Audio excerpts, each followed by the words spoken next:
Hey guys, post-production Sleazy, and after making the first 2 episodes of this series, I figured I should issue some sort of content warning before these videos.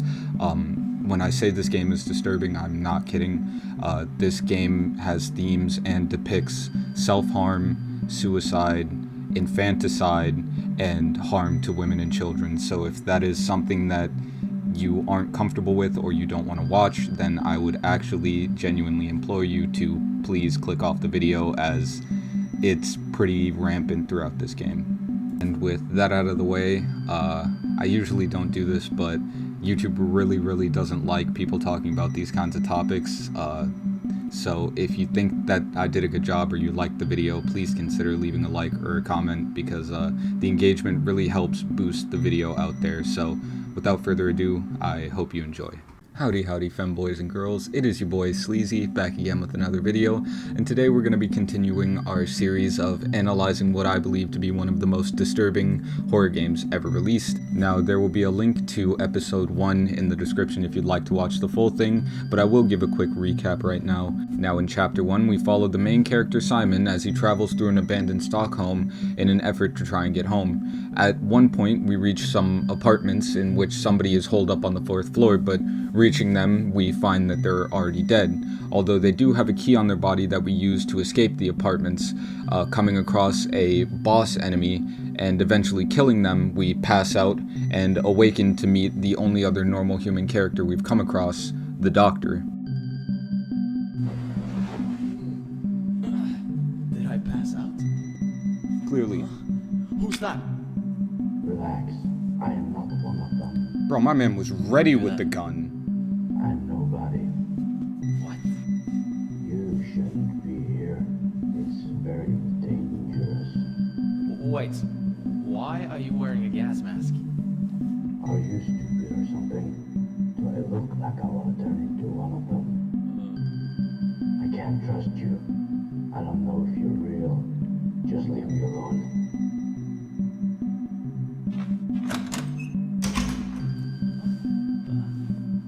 Beginning chapter 2, we make our way outside before finding a magazine lying on the ground. It appears to have some sort of article about depression, saying if it sounds familiar, to call the number below. Naturally, out of curiosity, we decide to call the number and get this disturbing phone conversation. Wait, how do I have to put this?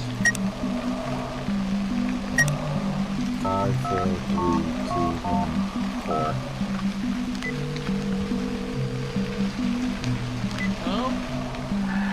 Hello? Who is this? Follow the path of inequity. You have not the light, nor clearly your new monster. What? The number.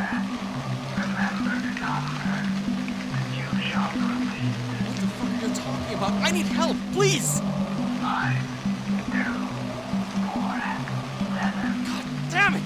Help me! That's not good, because I'm fucking terrible at remembering shit. Also, like any sane person, I tried to call the police, but they were a bit preoccupied. What if we just call the fucking police?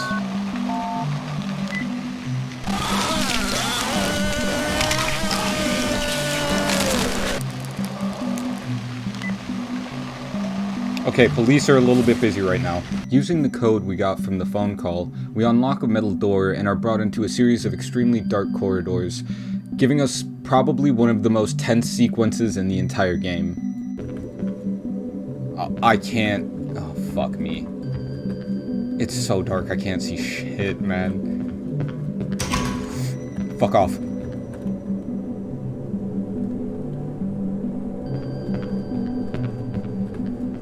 There's nothing there. Nope. Where's that coming from? Where's that coming from? That's a dead end. I gotta fucking go. That's another dead end. Oh, fuck me. Where is that coming from? Oh my god, he fucking jumped and it scared the shit out of me.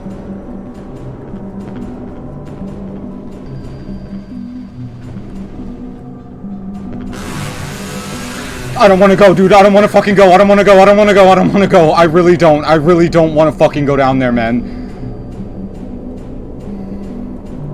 I'm actually having to, like, talk myself into going down there, because I really fucking don't want to. I actually want to just not play the fucking game more than I want to go down there. Oh, God. Oh, fucking God damn it. God fucking damn it.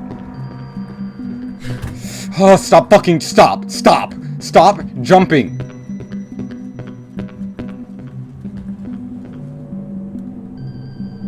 Okay, no, nothing. Go down. Go the fuck down, right now. This plays off the last section extremely well, as you just finished the chainsaw boss fight, and knowing that he's borderline invincible to damage and will one-shot kill you makes turning every corner or going down every staircase feel all that more tense, knowing that if he decides to start chasing you, it's almost certain death. Making it past, we go down a ladder where we're introduced to the next new enemy type of the game. A pale creature who seems to have their arms bound by barbed wire, popping up from the water, adding an intense sense of discombobulation and chaos, knowing that at any second your full sprint could be blocked off by an enemy directly in your face. Making our way through the sewers, we end up at a construction site where we take another ladder down into even more underground caverns, this time being some sort of mining facility or underground tunnel construction. We find a notepad with 4 digits of a combination lock. Now, there's probably some sort of puzzle to this, but I have one brain cell. As you'll find out later, I'm pretty terrible at puzzles, so I just brute forced the lock. Okay, there we go. 2791, 2792, 2793, okay, 2794, 2795, 2796. There we go. You just brute force it. That's definitely not how you're supposed to do it. Oh, fuck! Oh, shit! Chill. I haven't saved in a long time. Don't do it. I was looking at chat. Crawling through pitch black tunnels, we emerge in a large room with 2 enemies. We also see a man who's seemingly committed suicide by shooting himself with a shotgun. We pick it up and use it to dispatch the enemies in the room, and you may be noticing some sort of pattern or theme of self-harm, which is kind of shitty because it's hard to talk about this stuff on YouTube without, like, getting absolutely fucked on by the algorithm, but I'm gonna do it anyway because I don't care. But you've probably noticed these themes throughout, but I'll go over some of them and some of the examples of them that we've seen so far. Even from the very beginning with the camera section, some of the things that we flash, some of the rooms, we see hanging bodies. As we take morphine, you can see the cuts on Simon's wrist. We also saw the man we got the key from in the apartments had also committed suicide, as well as the fact that the female enemies with the metal poles on their arms and legs, instead of your shooting being what kills them, they kill themselves. Not to mention the first boss enemy also chops his own head off with a chainsaw. And I know that me saying all of these back to back may seem like the game is laying it on a little bit thick, but there's enough downtime and moments interspliced between these that it doesn't come across as forced or ham-fisted, and more or less just a subtle undertone that's throughout the game. We pick up a lighter off the table and head back to the room where we found the journal, using it to light some chemicals on the floor, unblocking a door that was previously tied closed. In this room, we find a key that allows us to continue further into the caverns, where we come across the doctor. Hey! What the fuck are you doing? Not you again. Wait!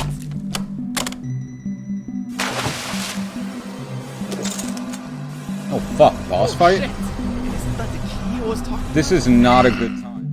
This is why I described the Doctor as one of the most disturbing characters in the game, because although he seems to be a normal human, or quote-unquote normal human, i.e. not psychotic or not one of these monsters, he still goes out of his way to commit horrible actions onto others.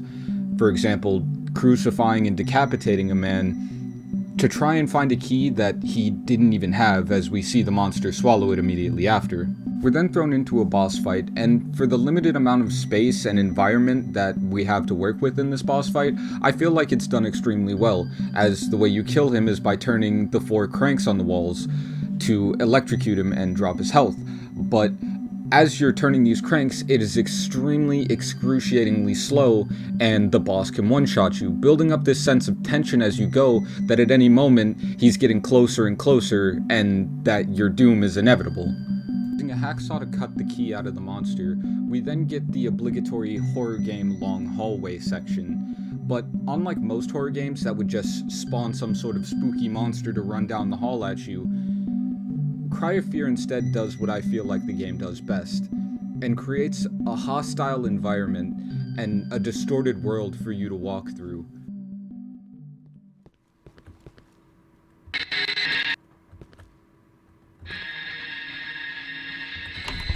Oh fuck.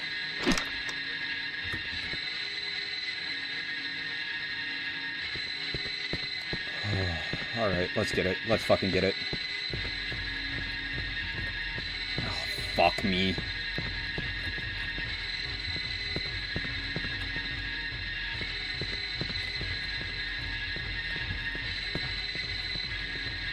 The walls turn to rusty steel, and a droning alarm noise plays over top as the hallways literally twist and distort, lined with self-hating and threatening messages.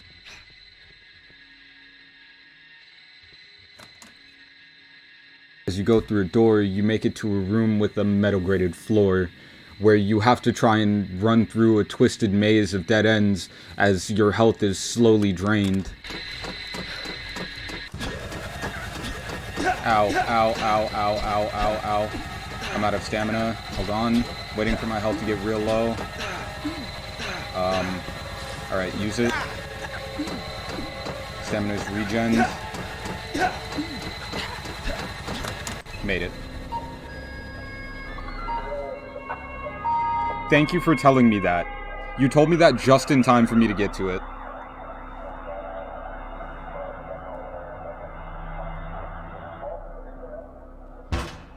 Damn it!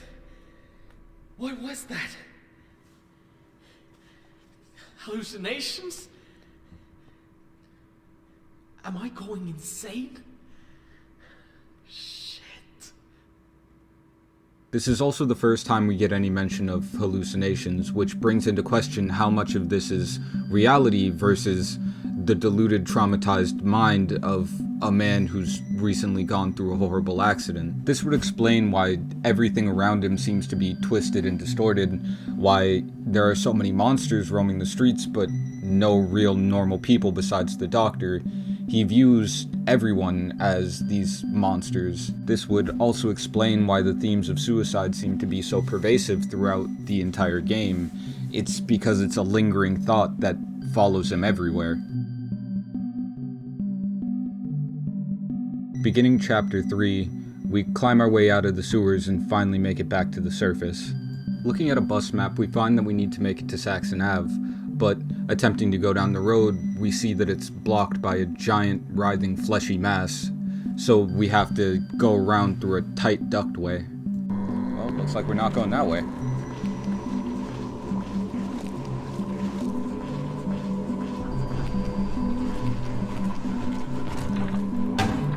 Fuck off. I can't see. Making it past, we continue down the winding, twisting Stockholm alleys until eventually we come across a chained door. There was a chained up door in the apartments too. I'm guessing that's like DLC maybe? Or like...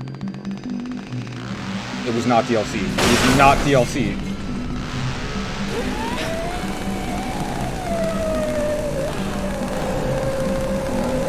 Oh god. Stay back.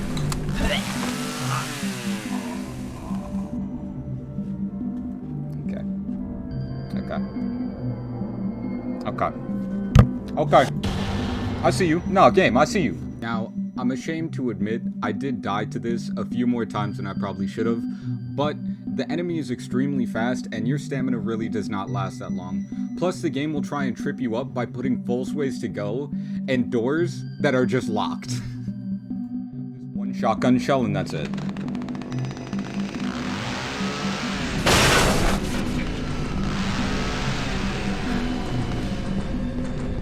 I'm just gonna walk until I hear him getting right up behind me, and then I'm gonna run.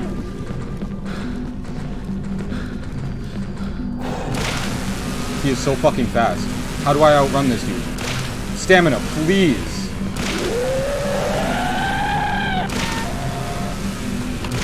Oh no. The door didn't fucking open. The door didn't open. They fucking jebaited me. Jumping over a railing, we escape, and eventually make our way into another extremely dark apartment building. This is where the game shows off once again that it is incredibly good at making familiar environments feel hostile by spawning enemies behind you and in places that you've already been. Fudge. Oh, fudge. Fucking goddammit. Here we go. Nothing. But more ammo.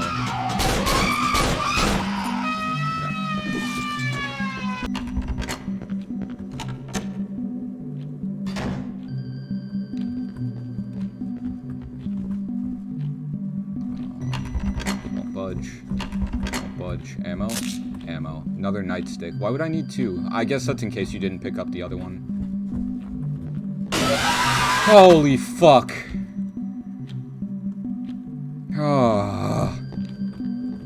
That bitch scared the shit out of me. Which really adds to this overall sense of mistrust for what you've seen, and a caution that there could really be something around every corner, even if it's a corner you already saw just 1 minute ago. Even the architecture of the buildings and the way that things are laid out does this extremely well, as most of the game is made up of tight corridors, as well as the fact that, for example, we exit into some sort of boiler room, go down some stairs, and end up in another underground tunnel system.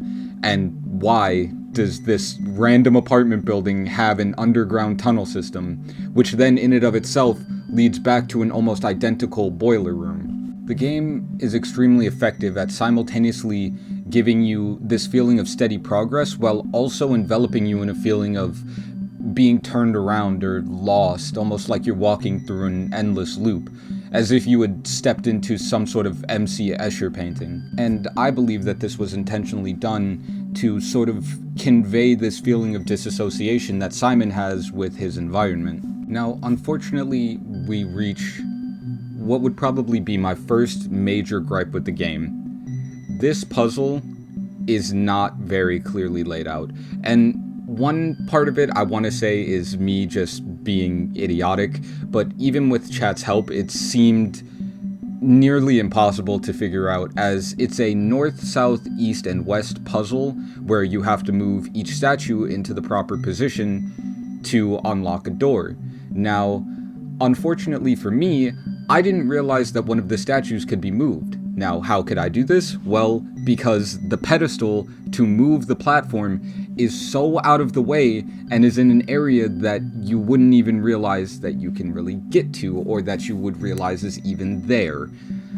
So, on one hand, I want to say that it's my fault, but on the other hand, I have to blame the game design to some degree. Now, this puzzle took me about 20 minutes to solve, and unfortunately, this game made one of the biggest mistakes I feel any horror game can make, and that's that frustration overrides fear. If you're frustrated, you're not going to be into the atmosphere, the scares aren't going to be as effective, and you're kind of just completely killing the momentum of the game overall. And ultimately, this puzzle didn't really serve any purpose, as it's one of the only puzzles that really shows up in the game at all. And it really just took me out of the horror mood and out of the atmosphere of the game, just because of how purely frustrated I was. So I'm guessing that that's in the correct position. There we go. It just took me knowing that the fucking lion statue can be moved. This whole time, right? This whole time, I thought that the lion was in the correct position and it couldn't be moved, to give you like some sort of guide on where to move the other ones. But no, the plaque was just way the fuck up here, out of the way. Wow, I feel fucking retarded. That took me so goddamn long, for no goddamn reason. My lord. Finishing the puzzle unlocks a door to a shed, where we find a sniper rifle and a gate key. Using it, we come across our next new enemy, a creature who's seemingly tied down to some sort of metal-posted bed. Making it back out onto the streets, we eventually get a call from a mysterious person. Oh shit. Checking phone. Hello? Hello? I can't hear you. Who is this? Where are you? How did you get my number? Can you help me? What the fuck is going on in this town? I need to speak to you, Simon. I'm up on the roof. On the start. You're... what? You're up on the roof? I can't hear what you're saying. Hello? Hello, are you still there? Ah, shit. Trying to make it to the rooftops as the caller asked, we then find a shovel in the park and use it to dig up different spots of dirt. Each one has a different type of loot in it, whether that be syringes or ammo, some for guns that we don't even have yet, until eventually we find a key that unlocks the doors to get into the apartments. Making our way up to the roofs and doing a bit of parkour, we eventually come across a girl sitting by herself. It literally took me an hour to do one section, one jump. What the hell are you doing here? Oh, hi, Simon. What? I don't understand anything now. What is it that you don't understand? What do you think? The whole fucking city is crawling with monsters, and I'm just...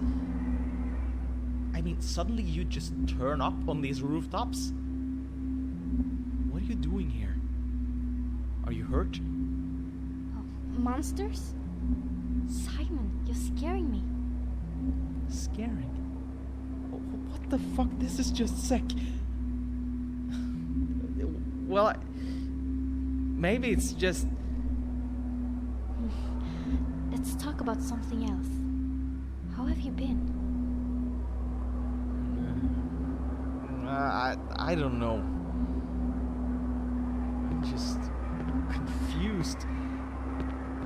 You? Not too bad, thank you. Better now that you're here. Yeah. I'm glad you're here too, Sophie. I've been alone all this time. I see. Sounds tough. But what about yourself? Why are you here? Are you hiding up here from those things? No, I really don't understand what you're talking about. I'm just thinking. Thinking? Yeah, I've been doing a lot of that too. Do you remember how you got here? I don't know. Yeah, because I woke up myself, but it was in an alley and... Wait, I can probably show you. No, hush, Simon. Can't we just sit here for a while? Yeah.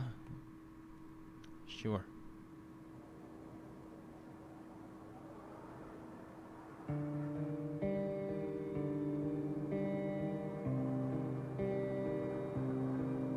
Do you want to know something? Yes. Yes, I do. I want to know just what in the fuck is going on here. Is it about that doctor guy in the gas mask? Doctor? Simon, please. No, I mean about school. Oh. Yeah? What? Well, I don't know if you knew, but I always had a hard time at school. You were pretty much the only guy who was kind to me. I never said it, but I really want to thank you for making my life a little bit more bearable. You're a cute guy, Simon. Yeah. Yeah, you did have it pretty rough. Thank you. Yeah. I guess I helped you because I liked you. You were one of the prettiest girls at school, and I don't know, I guess I wanted to protect you. I don't love you, but I think I could if we got to know each other better. You're so beautiful, Sophie. Why haven't you said anything? I never had the courage. I mean, I wasn't exactly the toughest kid in school, was I? But now we're here alone, I feel stronger. I've always liked you, Sophie. Oh, Simon, I don't know what to say. I always liked you too, but not in that way. I always thought that you were just a friend, nothing more. I'm sorry.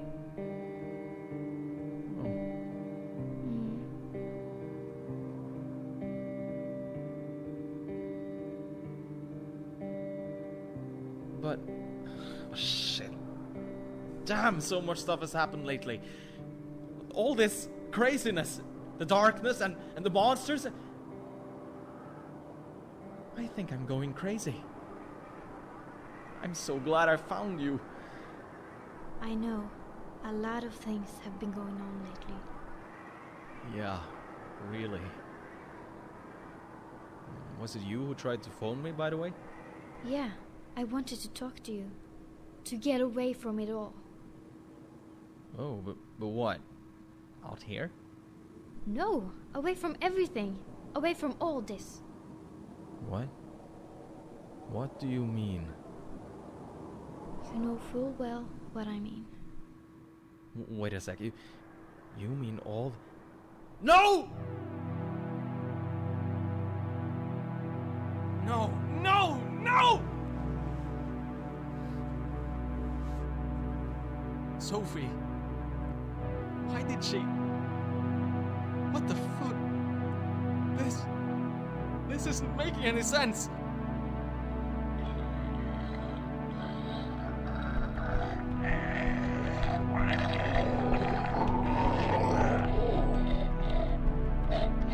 Was it you who made her do it? Why? Why? You sick fuck! Now you have two options here. You can either fight this creature or just run away. I decided that since the first time I played, I would just run away to see how that affects the ending. Making it back down to street level, we find Sophie's body laying on the ground with the keycard that we need to progress. Approaching it, we get another flashback.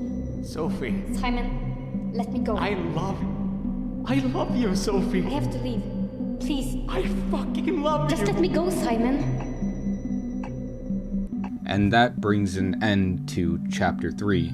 Now, I don't believe that Sophie committed suicide in reality. If you pay attention to their conversation, it almost seems as if Sophie doesn't even realize that the monsters are here, which, in my mind, alludes to just another fact that all of this is a hallucination inside of Simon's mind as a way to deal with the traumas of life, as the flashback we see when we go to ground level shows Simon confessing his love and getting rejected in a far more harsh way than he did on the rooftops. All of the signs are pointing to a lot of this being in the head of Simon as a way to deal with the trauma of both his accident and just the day-to-day stresses of life, such as confessing his love and being rejected. Although it still leaves the question as to the doctor. He seems to also be able to see and interact with these monsters. He has the gas mask, so he knows that something more is going on. Simon even interjects and proposes that the doctor might have done something to him. Now, unfortunately, that's all the time I have for today, but if you enjoyed this video, you can check out part 1, link in the description, as well as both of the live streams being saved on this channel as well. I'll leave a link to those in the description as well. And if you'd like to catch one of these recording sessions live, then make sure to subscribe and turn on notifications so you will be able to catch that. And I will have part 3 of this potentially 7 or 8 part, potentially 6. Some of the chapters are really short and some of the chapters are really long, but part 3 of this series will be coming out hopefully soon. I already have the footage recorded and I just need to do the voiceovers, but I hope you enjoyed and I will see you in the next one.